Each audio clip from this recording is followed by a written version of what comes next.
Topic था उसमें अपने पढ़ लिया था। एक तो सीटीवीटी के बारे में पढ़ लिया था अपने अच्छी तरह से, और कुछ एक थोड़ा बहुत अपने बेसिक इलेक्ट्रिकल जो ट्रांसफार्मर का सर्किट है उसके बारे में पढ़ा था। आज जो अपने बात करेंगे, सबसे पहले अपने बात करेंगे आज कि जो ट्रांसफार्मर है उसके अंदर कौन सा कंडक्टर कैसे यूज करते हैं, मतलब जो उसके अंदर चालक यूज किया जाता है, जो उसकी वाइंडिंग की जाती है वो वाइंडिंग किससे की जाती है, अपने आज बात करेंगे उससे। तो ट्रांसफार्मर की जो वाइंडिंग है,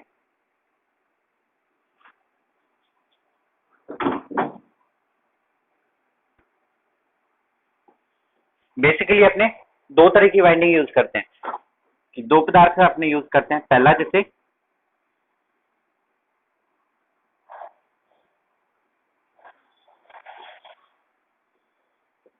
कॉपर और दूसरा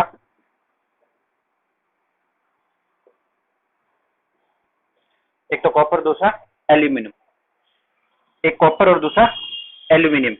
अब इसमें बात करते हैं कि कॉपर का यूज कहाँ करते हैं, एल्यूमिनियम का यूज कहाँ करते हैं। जैसे अब तक अपने इससे पहले जहां भी कहीं वाइंडिंग की बात की थी अपने इन दो मेटल का यूज कर रहे थे। अब ये जो अपने पदार्थ अपने यूज कर रहे थे इनमें अलग अलग कारण था किन का यूज करने का। देखो कॉपर वाले में ये जो मेन प्रॉब्लम थी कि ये था कि ये महंगा पड़ता है, कॉपर वाले में महंगा पड़ता है, और एल्यूमिनियम का था सस्ता था। एल्यूमिनियम सस्ता पड़ता है और कॉपर जो है वो क्या आता है, महंगा पड़ता है। प्लस और इसमें देखो क्या क्या क्या अच्छाई थी इसमें। जो अच्छाई थी किसमें, कॉपर में, जो अपने अच्छी जो जिसकी वजह से इसका ज्यादा सबसे ज्यादा यूज करते हैं, कारण क्या था कि एक तो ये क्या है कि इसका जो मेल्टिंग पॉइंट होता है वो काफी हाई होता है, इसका जो मेल्टिंग पॉइंट होता है वो काफी हाई होता है। प्लस एक और इसका होता है, इसका जो स्पेसिफिक रेजिस्टेंस है, जो जिसको अपने विशिष्ट प्रतिरोध बोलते हैं, वो कम होता है। इसका जो जो विशिष्ट प्रतिरोध है जिसको अपने रो से लिख देते हैं, उसका मान भी क्या होता है, कॉपर के लिए तो इसका मान क्या होता है, कम होता है, और एल्यूमिनियम के लिए रो का मान क्या होता है, ज्यादा होता है। कॉपर के लिए कम और एल्यूमिनियम के लिए ज्यादा होता है। प्लस ये थोड़ा हैवी आता है, हैवी इन वेट, और ये लो इन वेट, कि ये लो इन वेट आता है और ये हैवी इन वेट आता है। कॉपर है, हैवी आएगा थोड़ा, और ये कि इसकी जो करंट कैरिंग कैपेसिटी होगी वो भी क्या होती है, हाई होती है। जैसे मैंने बात की थी कि इसका जो मेल्टिंग पॉइंट है, जो गलनांक बिंदु है, वो काफी हाई होता है और इसका लो होता है। तो इस वजह से इसमें से ज्यादा करंट चलेगी तो भी ये उसको सफिशियंट है, उसको उसमें से फ्लो होने देता है। बट एल्यूमिनियम के साथ में, इसके एल्यूमिनियम के केस में ये ऐसा नहीं होता, एल्यूमिनियम के ज्यादा करंट को फ्लो नहीं करवा सकता। अब इसमें बात करते हैं कि कौन से का यूज कहाँ करते हैं। देखो जो छोटे ट्रांसफॉर्मर आते हैं, जो छोटे वाले ट्रांसफॉर्मर आते हैं उसके अंदर अपने ज्यादातर कॉपर का यूज करते हैं, और बहुत बड़े आते हैं तो उसमें अपने एल्यूमिनियम का यूज करते हैं। क्यों, क्योंकि जितना बड़ा ट्रांसफॉर्मर है उसके अंदर वाइंडिंग के लिए वाइंडिंग जो कंडक्टर है वो भी ज्यादा यूज करते हैं, तो उसमें ज्यादातर अपने एल्यूमिनियम का भी यूज कर लेते हैं कि साथ में सस्ता पड़ेगा और उसका जो वेट है वो भी क्या हो जाएगा, हल्का हो जाएगा। मैंने बताया ना इसका वेट काफी हैवी वेट होता है और ये लो वेट होता है, तो हैवी वेट की वजह से कॉपर जो ट्रांसफॉर्मर है उसका वेट भी क्या हो जाता है, काफी बढ़ जाता है। तो इस वजह से अपने इन दोनों का यूज करते हैं, चाहे तो कॉपर यूज कर लो चाहे एल्यूमिनियम यूज कर लो, ठीक है। और जैसे कोई बड़ा ट्रांसफॉर्मर है तो उसमें ज्यादातर अपने वाइंडिंग में एल्यूमिनियम की पट्टियों के तौर पे यूज करते हैं, बड़ी पट्टी को जैसे एक स्ट्रिप बना के उस स्ट्रिप से उसकी वाइंडिंग कर देते हैं, ठीक है। तो चाहे कॉपर यूज कर लो चाहे एल्यूमिनियम, दोनों का यूज कर लेते हैं, ठीक है। ये वाइंडिंग की बात कर रहे थे अपने कि ट्रांसफॉर्मर में वाइंडिंग किस किस मेटल की या किस किस मटेरियल की अपने यूज करते हैं। इसके बाद में आता है कि ये जो टॉपिक थे ये जैसे आपका ट्रांसफार्मर का था, जो पावर ट्रांसफार्मर है या डिस्ट्रीब्यूशन ट्रांसफार्मर, तो ट्रांसफार्मर के पार्ट्स में आता है। ये ट्रांसफार्मर के पार्ट्स में आता है कि जैसे ट्रांसफार्मर इस टाइप से अपने कंटेनर बनाया, तो कंटेनर के अंदर क्या होता है, तो यहाँ तो एक तो कोर होगी, कोर के ऊपर वाइंडिंग होगी, वाइंडिंग के साथ में यहाँ पे जैसे यहाँ पे कुछ पार्ट लगे होते हैं, जैसे बुशिंग होगी, इस प्रकार से इसी के अंदर क्या होता है, आपका कोयल डाला हुआ होता है। इस जैसे यहाँ पे कंजर्वेशन टैंक बना होता है, उसी प्रकार से यहाँ पे एक ब्रीदर लगा होता है इस टाइप से।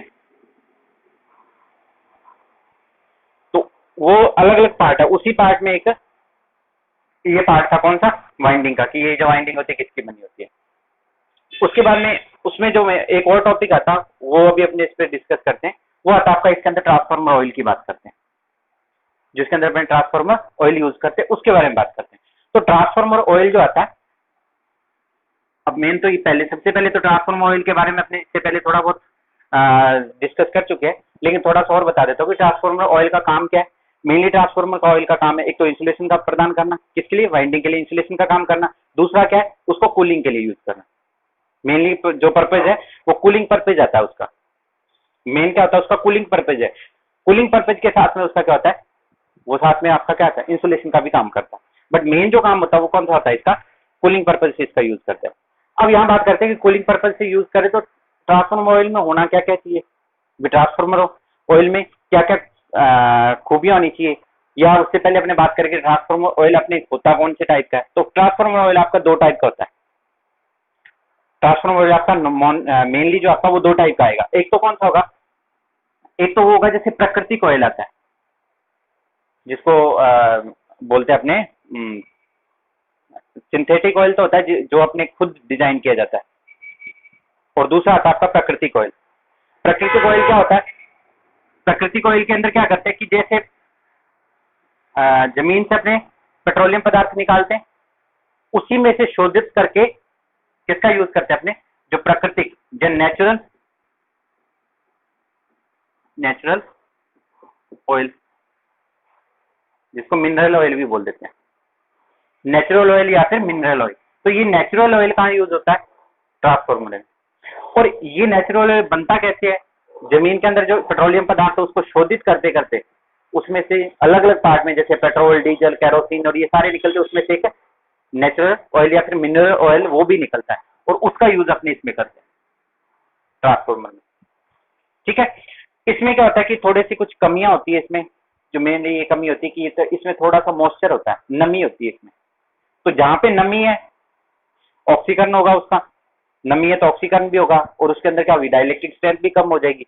तो उसमें क्या होता है, वाइंडिंग को शॉर्ट करने के चांसेस बढ़ जाते हैं। तो इस वजह से नेचुरल ऑयल की जगह अपने सिंथेटिक ऑयल का ज्यादा यूज करते हैं। सिंथेटिक ऑयल क्या होता है कि जो अपने जैसे कुछ केमिकल्स को मिला के जो ऑयल तैयार किया जाता है उसको अपने सिंथेटिक ऑयल बोल देते हैं। उसके अंदर क्या होता है कि अपने जो मॉइस्चर की मात्रा वो कम हो जाती है, उसका जो जो जैसे विस्कोसिटी आती है वो भी क्या होती है, वो बढ़ जाती है।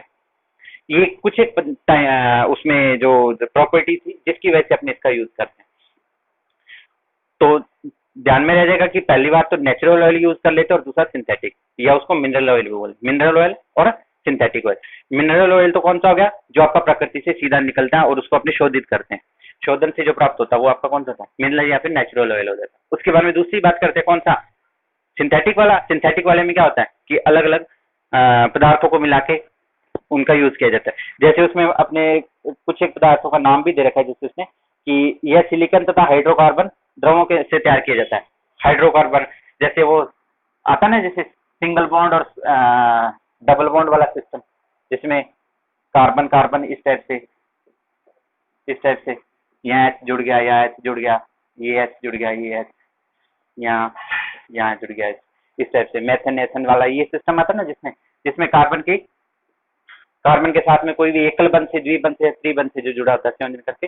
इस प्रकार से कार्बनिक अम्ल जो कार्बनिक जो पदार्थ होते हैं उनके साथ में मिलके अपने इसका निर्माण करते हैं। इसमें इतने ज्यादा अंदर अपने को डीप जाने की जरूरत नहीं है।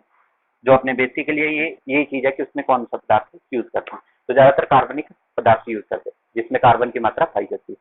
ठीक है, तो ये तो बात होगी किसकी, कि किस टाइप के दो टाइप के थे, वो हो गया।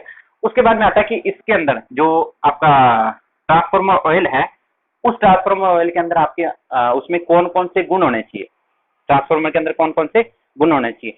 सबसे पहले तो ट्रांसफॉर्मर के अंदर क्या था, मॉइस्चर की मात्रा कम से कम होनी चाहिए, मॉइस्चर होना ही नहीं चाहिए, मॉइस्चर की मात्रा कम से कम होनी चाहिए। दूसरा उसके अंदर क्या होना चाहिए, एक तो उसकी डाइलेक्ट्रिक स्ट्रेंथ काफी हाई होनी चाहिए। डाइलेक्ट्रिक स्ट्रेंथ अपने को पता है क्या होता है कि उसके अंदर से हाई वोल्टेज उसके ऊपर अप्लाई करने पे भी उसके अंदर से करंट फ्लो नहीं ही होनी चाहिए। तो वो आपका क्या कहलाता है, डाइलेक्ट्रिक स्ट्रेंथ उसकी काफी हाई होनी चाहिए। सेकंड थर्ड बात अपने बात करते हैं तो उसके अंदर क्या होना चाहिए कि उसके अंदर बहने का गुण होना चाहिए। उसके अंदर क्या होना चाहिए, बहने का गुण होना चाहिए। विस्कोसिटी जिसको बोल देते हैं, विस्कोसिटी मतलब बहने का गुण। तो लिक्विड टाइप में आना चाहिए, कैसे जैसे अपने पत्थर टाइप नहीं होना चाहिए बिल्कुल ऐसे जैसे हार्ड हो जाए, उसमें लिक्विड टाइप आना चाहिए, पानी जैसे बह सकता हो उस टाइप का। उसके बाद में हाँ, उसके बारे में विशिष्ट ऊष्मा की बात करते हैं, वो भी उसका मान, उसकी भी मान क्या होना चाहिए, उच्च होना चाहिए। विशिष्ट ऊष्मा का मान भी क्या होना चाहिए, उच्च होना चाहिए। और विशिष्ट ऊष्मा सभी जानते हो क्या होता है, जो उसके अंदर जो जैसे जो अपने अंदर वो हीट को अपने अंदर ऑब्जर्व कर सके, जितनी जितनी ज्यादा हीट को अंदर ऑब्जर्व करके रखेगा, मतलब कि वो जलने के चांसेज उतने कम हो जाते हैं, उसके उसके क्या होंगे, जलने के चांसेज कम होंगे। तो उसके लिए मान लो जैसे ये कोई ट्रांसफॉर्मर ऑयल इसके अंदर भरा हुआ था। अब इसके अंदर क्या होगा कि जैसे वाइंडिंग रखोगे, ये मान लो वाइंडिंग आपने कोई रख रखी थी, ट्रांसफॉर्मर की बाहर बुशिंग निकाल रखी थी, तो जैसे ही इसमें से करंट को फ्लो कराओगे तो ये गर्म होगा। गर्म होने से जो हीटिंग होगी वो किसको देगा, किसको देगा। अगर ये थोड़ी सी हीटिंग के ऊपर ही क्या हो जाए, उबलने लग जाए, थोड़ा सा हीटिंग देते ही उबलने लग जाए, तो क्या करेगा, ये तो बहुत जल्दी आपका या तो वाष्पीकरण हो जाएगा, ऑक्सीकरण हो जाएगा इसका, ये मॉइस्चर बन के उड़ जाएगा। इसलिए क्या होता है कि ये जल्दी से तो गर्म नहीं होना चाहिए, जल्दी से गर्म नहीं होना चाहिए, और जो हीटिंग है इसको एटमोस्फेयर में भेजने वाला होना चाहिए, कि ये किसी चालक को जो हीटिंग है उसको आगे भेजने वाला। इसका मतलब अपने ये बोल सकते हैं कि जो ट्रांसफॉर्मर है वो आपका हीट का चालक होना चाहिए, हीट को एक जगह से दूसरी जगह ट्रांसफर कर सकता हो, ताकि यहाँ से जो हीटिंग आएगी उसको आपका बाहर निकाल सकता है, जहाँ से अपने ऑयल वाले से एक ब्रीथिंग वाला, या जो जहाँ से वो ब्रीथिंग आती है वो वाला, यहाँ से उसमें सेक्शन जो गैसेज वगैरह बाहर निकल सकती है, उसके अंदर से निकाल दें। तो हीटिंग तभी निकलेगी जब आपका ये चालक होगा, हीटिंग का चालक होगा अच्छी तरह, तब इसका यूज करेंगे। ठीक है, तो ये आपका कहलाता है आपका ट्रांसफॉर्मर ऑयल के अंदर क्या क्या गुण होने चाहिए। ठीक है, उसके बाद में कुछ एक ट्रांसफॉर्मर की टेस्टिंग है, ट्रांसफॉर्मर की ऑयल की कुछ टेस्टिंग है, उसी उसमें थोड़ा सा बेसिकली मैं बता देता हूँ कि उसमें कौन कौन से होते हैं। एक तो होता है फील्ड टेस्टिंग की बात करते हैं, जैसे फील्ड टेस्ट होता है, उसमें क्या करते हैं कि जो ऑयल है, ऑयल की एक बूंद लेते हैं, ऑयल की बूंद लेंगे और अपने क्या करेंगे, एक हीटर के ऊपर रखेंगे, हीटर को फुल गर्म करके हीटर के ऊपर रखेंगे। जैसे हीटर के ऊपर रखेंगे उस बूंद को डालोगे, तो अगर वो बूंद जैसे फैल जाती है, अगर वो वहां पे क्या होती है, उसकी जो जो चौड़ाई है वो काफी बढ़ जाती है, मतलब वो बहुत ज्यादा फैल जाती है, तो उस ऑयल को अपने यूज नहीं करेंगे। जिस ऑयल की बूंद बिल्कुल छोटी सी रह जाए, जैसे आपने बूंद डाली, ये मान लिया कि हीटर था और हीटर के अंदर आपने यहाँ पे ऑयल को डाला, ऑयल को डालने की वजह से ये मान लो कि यहाँ पे छोटी सी एक बूंद बन जाती है, तो ये आपका ट्रांसफॉर्मर ऑयल ठीक है।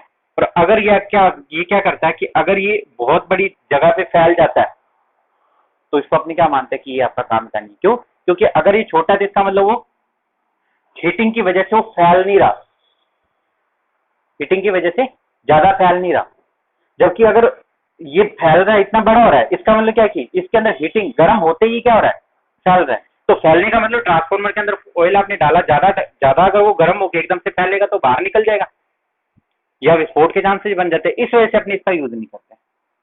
समझे बात को, तो इसके अंदर ये टेस्टिंग करते हैं। सेकंड, जैसे जो जो अपने अभी तक जो इसकी प्रॉपर्टी देखी, तो उस प्रॉपर्टी को चेक करने का तरीका ही। उसके बाद में आता है जैसे चटकन फ्रिक्शन भी बोल देते हैं उसको, एक्चुअली वो मॉइस्चर फ्रिक्शन होता है, वो मॉइस्चर चेकिंग का होता है। मॉइस्चर चेकिंग में क्या होता है, इसके अंदर क्या करते हैं, एक रॉड ले लेते हैं, जैसे जैसे रॉड है उसको गर्म करते हैं, फुल काफी हीटिंग में गर्म करते हैं, और उसको जैसे मान लो कि ये कोई कंटेनर था, इसके अंदर यहाँ पे कोई रॉड पड़ी है, उस रॉड को आपने क्या किया, फुल गर्म कर दिया। फुल गर्म करने के बाद में आपने इसके ऊपर क्या किया, ट्रांसफॉर्मर ऑयल डाला। अगर ये ट्रांसफॉर्मर ऑयल एकदम से चटक की आवाज आती है, मतलब ऐसे जैसे स्पार्क्स होता है ना, चर चर की आवाज आती है एकदम से, अगर ऐसे जैसे पटाखा सा पड़ता है, वॉल्यूम जैसे बहुत ज्यादा फास्ट आती है, अगर उस टाइप की आवाज आती है, तो इसका मतलब इसमें क्या है, मॉइस्चर है। इसके अंदर क्या है, ऑयल के अंदर मॉइस्चर है।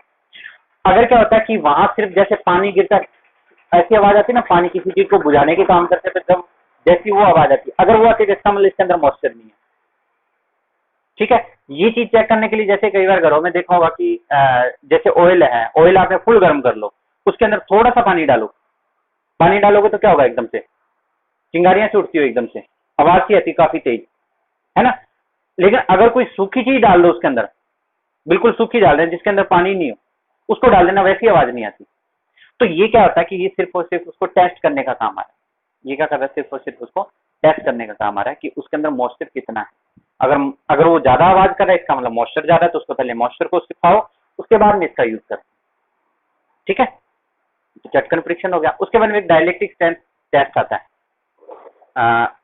वो टेस्टिंग के लिए अपने क्या करते हैं, ऑयल टेस्टिंग एक किट आती है उसके अंदर ऑयल टेस्टिंग किट के अंदर क्या होता है कि जैसे एक ये बॉक्स बना होता है, बॉक्स के अंदर क्या होता है कि एक यहाँ पे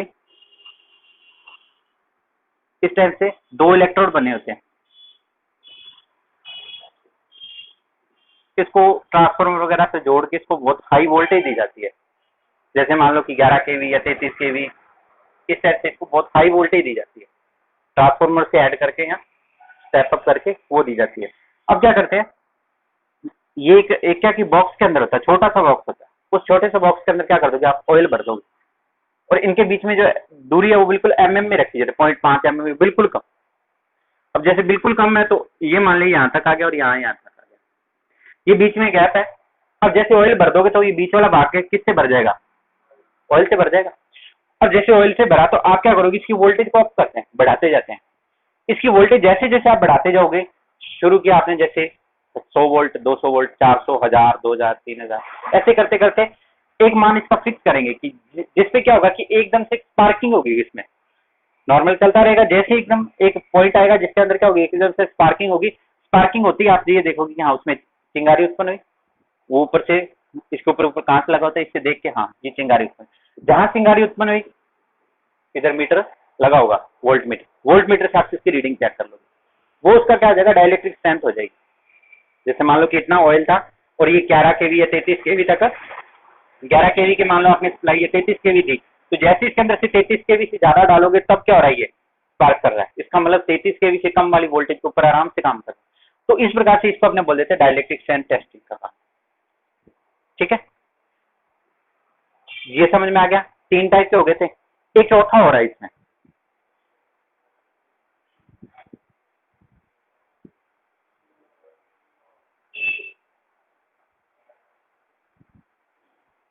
इसके में था फोर्थ आता है, जैसे वो नॉर्मल टेस्टिंग है, वो कोई बड़ी बात नहीं है। उसमें क्या होता है कि सिर्फ जैसे अम्लता जांच करते हो, एसिड का, कि वो जो ऑयल है उसके अंदर एसिड की मात्रा कितनी है। अब वो चेक करने के लिए ज्यादा तो कुछ नहीं, आप उसमें जैसे